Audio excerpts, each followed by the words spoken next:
All right, so I did it again. Bought something that I absolutely don't need just for the fun of it. What I assume to be probably a 1970s or early 80s lawn tractor, 2-cylinder.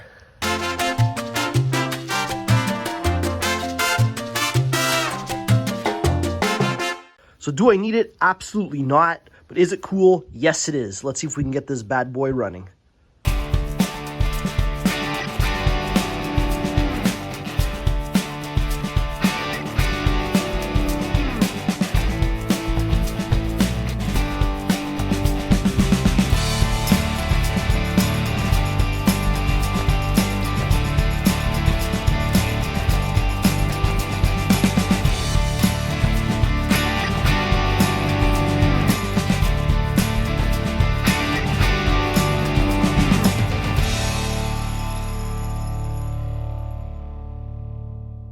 All right, so first time seeing sunlight in who knows how long.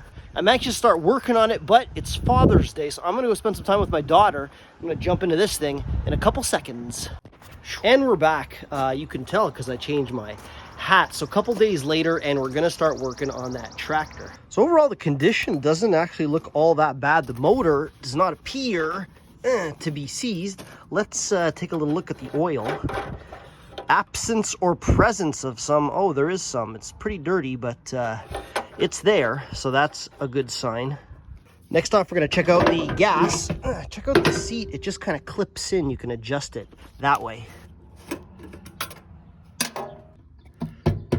There's some in there. All right, so if I sound a little nasally, it's because I got a bit of a sinus infection. 3rd time in 2 months. Thanks, COVID. But can't really smell too much, but it does smell like so-so gas. Not fresh, not super old, but not all that great. So we're gonna go ahead and put a temporary tank on it. I mean, there's a key in this thing. There's a battery that doesn't look all that old. I'll bet, I'm sure there's no voltage left in it. So let's try and see if this thing turns over. Let's use the booster pack.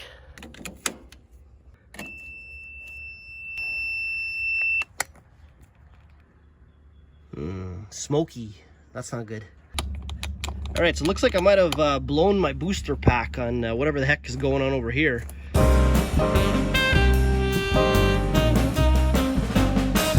Were you guys paying attention? You guys see what just happened there? Rookie mistake. In my haste, I was like, red wire, positive, black wire, negative. This wire here is hooked up directly to the frame, and there's the negative post. So, yeah, I just essentially hooked up my booster pack inverse polarity style, and no likey. Kind of goes to show you have to take your time and pay attention to what you're doing. All right, so we got plan B hooked up over here, just the battery and some jumper cables. Let's see if it wants to start. So before trying to figure out what all these levers and knobs do, let's just see if clutch in.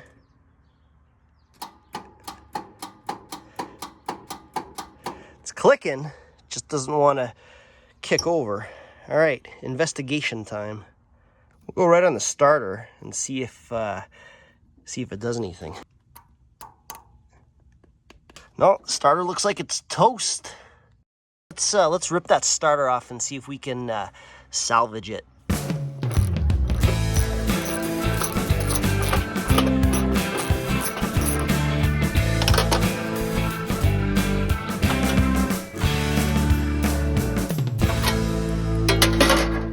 Man, I just love it when that happens. 3 different bolt sizes for the same cover. You can see there's quite a bit of rat's nests over here, so we're just gonna get rid of that. And the 2 bolts for the starter appear to be up in there, so we'll try to get our open end wrench in there and take it off. I think it's only held on by 2 bolts. Remove this over here and pop the sucker off.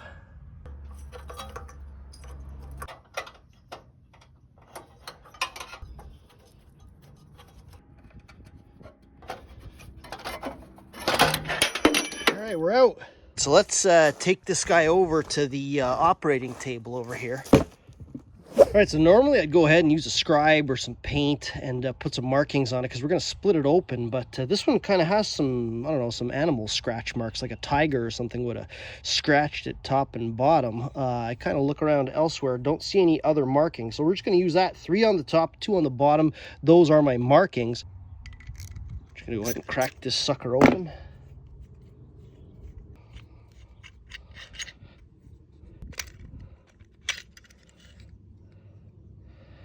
So brushes are existent. They're here, and they're not broken. So that's, I guess, good. This guy looks a little bit loose. Maybe if we tighten up, we'll check and see what happens.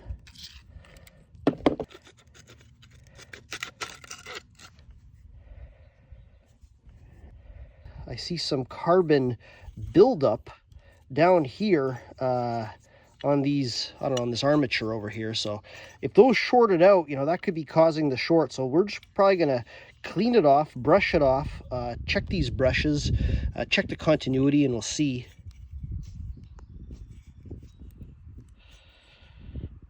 Hold up, I think I found the issue. We are seized, seized up solid. All right, looks like that's the problem. We're just seized up. All right, so ding, ding, ding, lunchtime. Let's shoot a bit of sauce onto this housing over here. Hopefully that'll penetrate throughout my lunch break. And when we get back, maybe it'll move, because this guy is seized solid.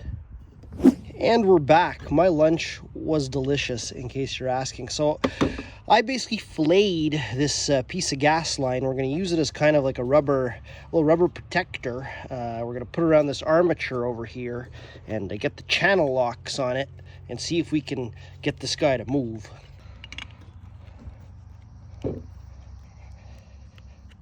I don't really know why the heck this thing is so tight. Man.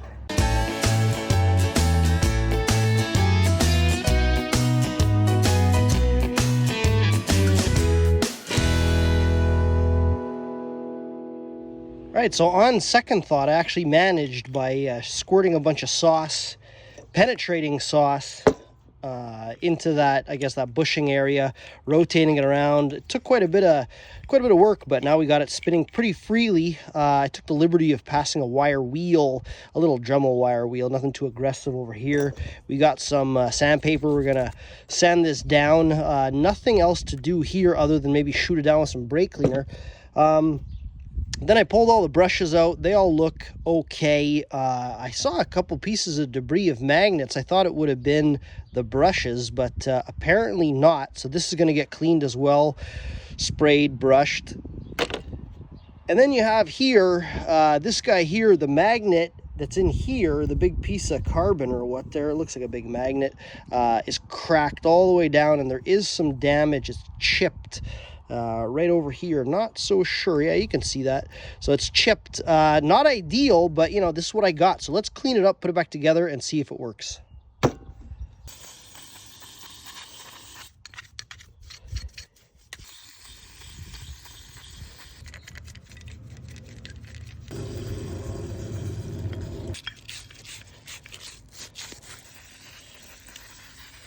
Okay, so it's taken apart. Horrible experience thus far. This whole top section was held on first by this little snap over here. What I had to do to get this guy out was get a scribe in, and you can see there's two prongs on either side that kind of open up and lock into the shaft. So I was trying to pull on this thing and turn it. I ended up having to get the scribe in behind it, basically like this, pry him out, and then do the other side, and then I was able to pull it out. And what I'll do is I'll bend them back to the opened position so that when I clip them in, into here, it'll lock in. Second difficult issue, but you know, this is just standard roll pin. But you know, this guy is actually, I thought the shaft was full all the way through. Turns out there's this guy on it, so held on with some kind of, I guess, like a copper looking or a brass roll pin. I ended up putting a socket on the end to protect it, put it in a vise, and banged it out. So that's how I got this off. I'm doing all this because in order to get these brushes on, I basically have to assemble it like this and then start clipping my brushes in, and then when this guy goes on, you got to assemble it, I guess, from here. Whether or not that makes sense, you know, you guys do this on your own and you'll know what I'm talking about. So that's it. All right, let's get this thing back together once and for all. All right, so while my alter ego over there is putting that starter back together, good luck. We're gonna take a couple seconds to talk about what the heck this thing even is. So to me, this tractor is a little bit of an anomaly. Obviously, we can check out the serial number and model number on it. Model number 13780-0 and D170D. But when I looked it up online, the only thing I find 13780 is a 16 horsepower hydrostatic Yardman. But Matt, didn't you say this was an 18 horsepower? I sure did. So I don't know what's going on there. This can either not be the original engine. This can be some strange, I don't know, Canadian build tractor. I'm calling it a Yardman because in all of my research, that's kind of what I determined it was. And they did make 18 horsepower Yardmans, but not with that model number. So what do we know about it? We do know that it's hydrostatic. It's got the, I guess, the forward and reverse lever over here. I found a picture online of an 18 horsepower Yardman, beautiful condition, but it didn't have that lever. It had a pedal. So it could have been a different year, could have been, you know, again, there's not too much information on these things online. When I look at the side cover plate that was on it like so, we can see that from the code, it's a 1991. You guys can check out online how to look up these Briggs codes, but you see over here, under code, it says 91012932. Well, that's, you know, I know that it was made in 1991. From what I understand, I sort of had the feeling that this thing was a little bit older than that. But then again, like I said, is this not the original engine? We will never know.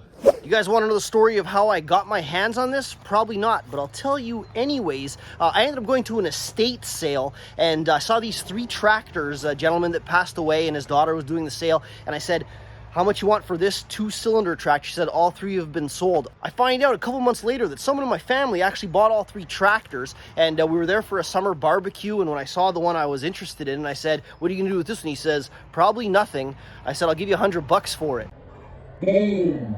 We struck a deal, and now it's all mine. All the problems, all mine. I honestly don't really care what it is, but I'd just like to know if anyone out there can tell me what the heck this tractor is. It would be greatly, greatly appreciated. All right, let's see if this works.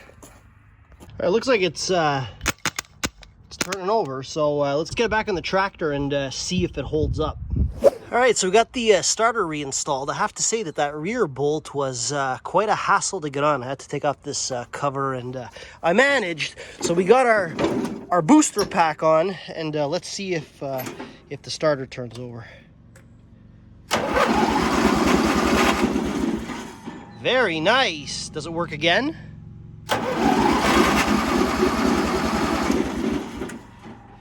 Wonderful.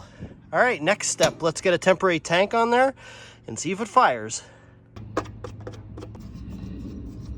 Let's get this airbox off over here. Ooh, a little bit of water damage.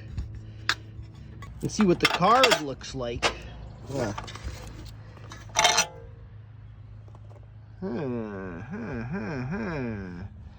All right, do we try starting it with the temporary tank? Yeah, why not? All right, and through the magic of television, the temporary tank is now installed. Now I decided to hook up the tank to the fuel pump in order to reduce my odds of this guy starting. Right now, we're basically banking on the fact that that carb is going to be clean enough and that fuel pump works. It would have been a safer bet to go right to the carb with the temporary tank. It is gravity fed. When I turned on the valve, I saw the gas kind of go up to the fuel pump. But we'll check the fuel pump and the carb at the same time. It might just be my lucky day. Very unlikely though. Well, it's leaking gas, so I guess we're going right through the fuel pump, and yeah. You know what, let's try giving it a start while there's a lot of gas at the carb. All right, choke, gas down to the end. Let's do it.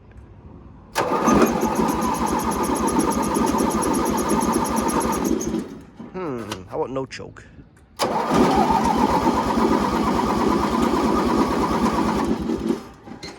let's shut this guy off at $2.10 a liter. We don't want to be wasting too much of this precious fuel. I feel like we're in Mad Max nowadays. We'll just throw a little bit of gas down the old throat hole and see if it's making any fire.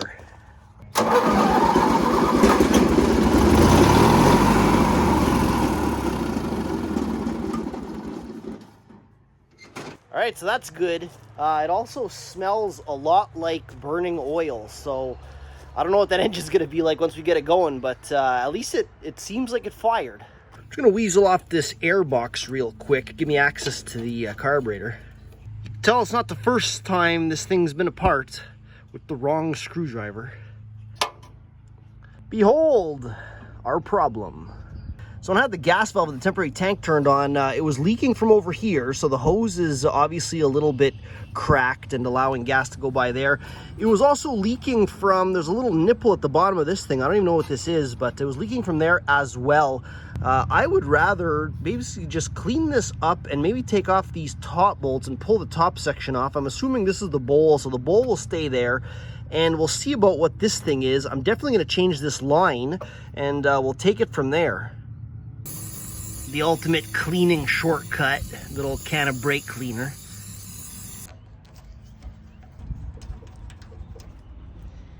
All right, we'll just take this little fuel line off here. Yeah, this guy's pretty ripe. So we got the top piece off, I guess with the choke and the float. Little needle valve over here does not appear to be stuck, which is great. And the bowl isn't all that bad. There is fresh gas in it, so some gas did end up getting in. There's a little bit of crap down here close to that jet. What I'm noticing is gas, I guess, comes into here and comes up, I'm assuming this hole over here that would communicate with one of the orifices over here. I suppose this one. Yeah, that makes sense. And then it would come out the needle valve. So it looks like it's only held on by maybe 2 bolts. This one here and one back there. And I do have access if I get in there with a small 1/4-inch ratchet. So, all right, let's pull the whole carb off a little bit. I'll blow it out with air and do things properly. In general, my track record is usually better when I do it that way.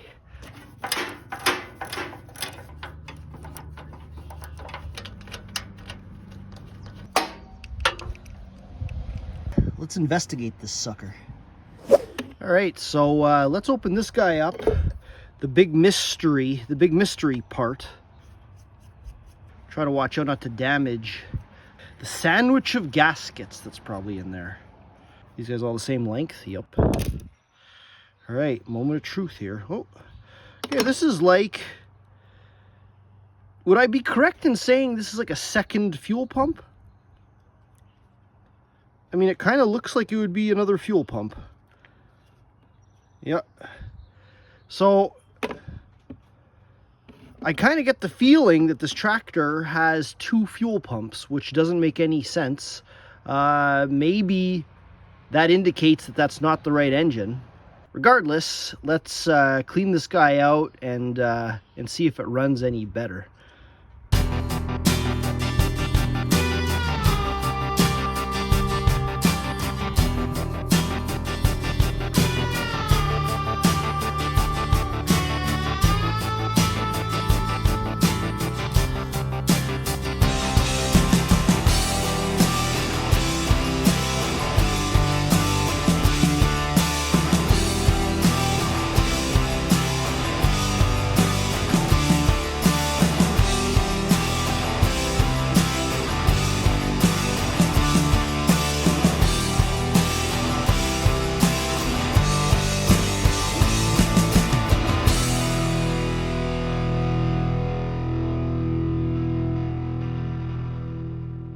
All right, so I'm gonna consider that to be clean. I'm specifically not shooting it out with air, which is what I always do. I try to prove to myself that with, you know, a $3 can of brake cleaner and one of these red straws, you don't need an air compressor to overhaul these carburetors.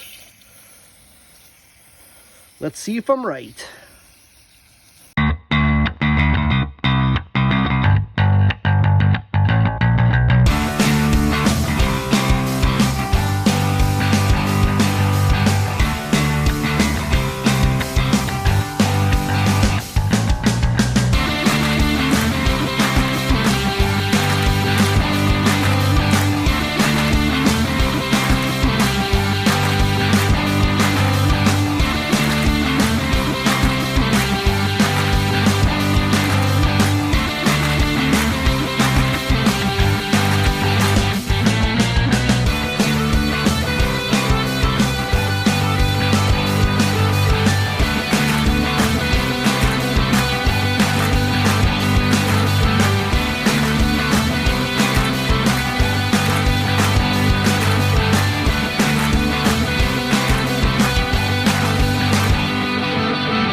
right, we're just gonna tighten these 4 screws back up and go back to the tractor and reinstall.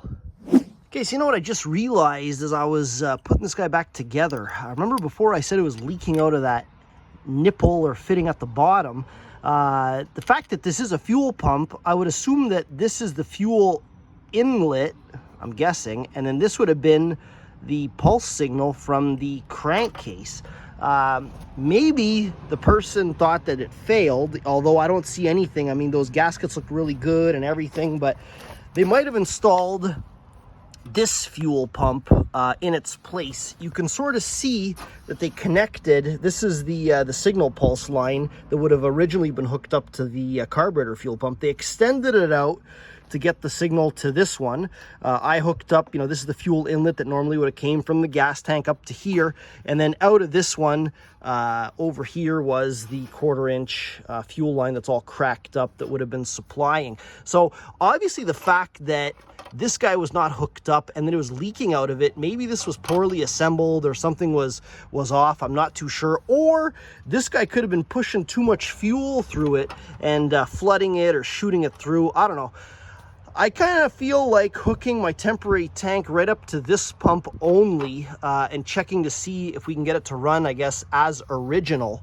I think that might be our best bet to getting this thing going, at least from my current perspective.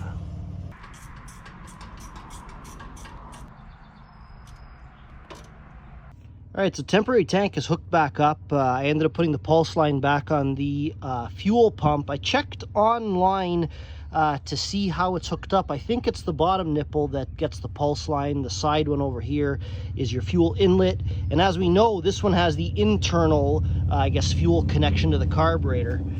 Most fuel pumps have 3 connections, an in, an out, and the pulse. Our out is already, I guess, cast in to the carb body.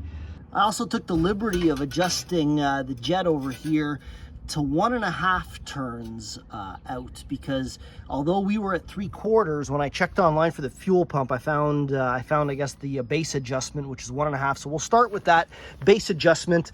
Let's see if this sucker runs now. Let's give it full throttle, full choke, clutch in. Let's see if it goes.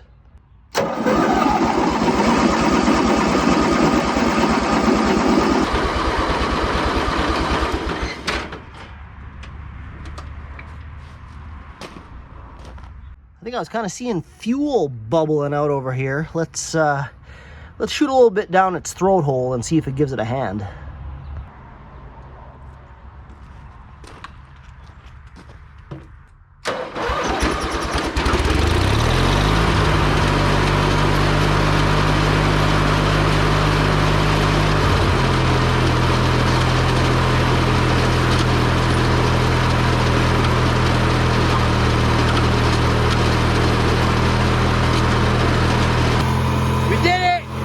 We did it!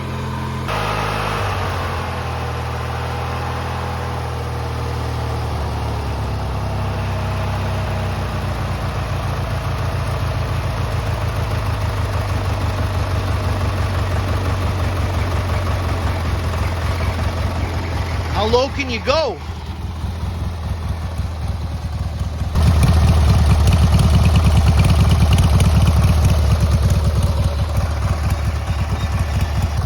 So that kind of appears to be mission accomplished for running.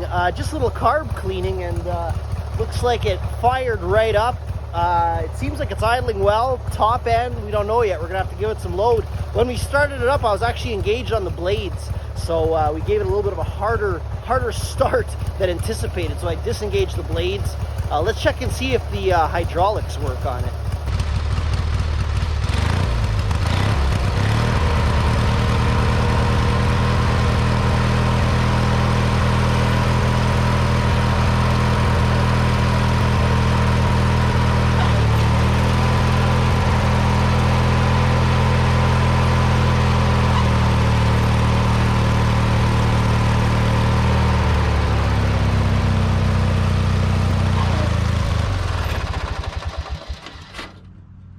Didn't like that.